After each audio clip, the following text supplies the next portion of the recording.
આજે આપણે કઠોપનિષદની એક ખૂબ જ જૂની અને ગહન કથામાં ડૂબકી મારવાના છીએ. આ વાત છે એક એવા નીડર બાળકની જેણે ખુદ મૃત્યુને જ સવાલ પૂછવાની હિંમત કરી હતી.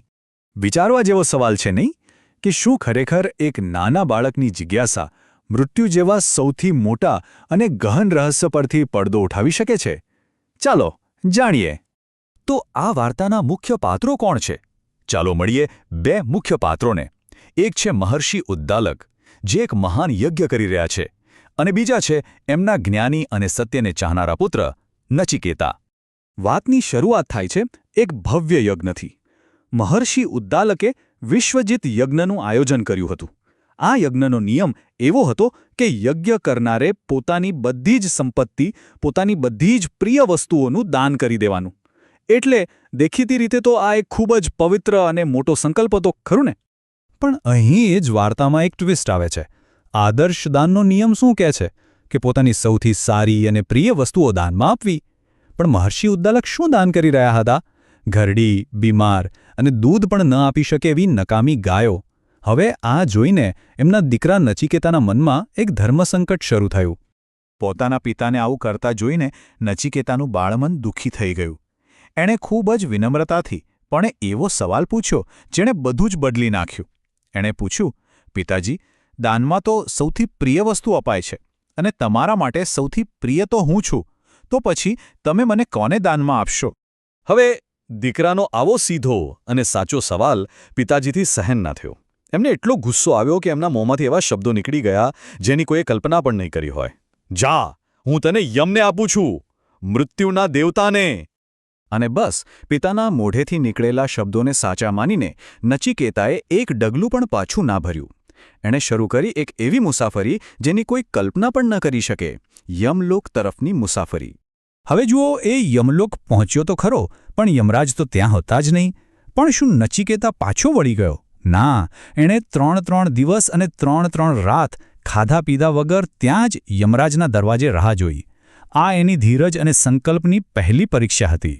જ્યારે યમરાજ પાછા આવ્યા ત્યારે એમણે શું જોયું? પોતાના દરવાજે એક તેજસ્વી બ્રાહ્મણ બાળક 3 દિવસથી ભૂખ્યો તરસ્યો બેઠો છે.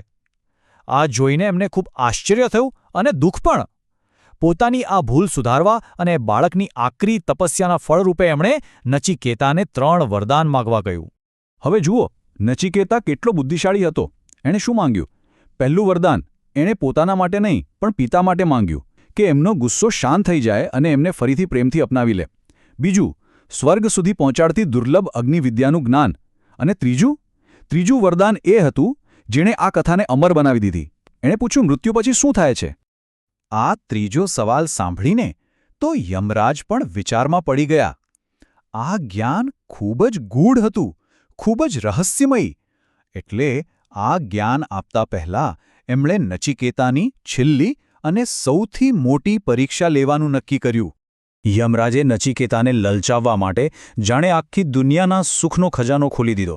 શું નહોતું એમાં?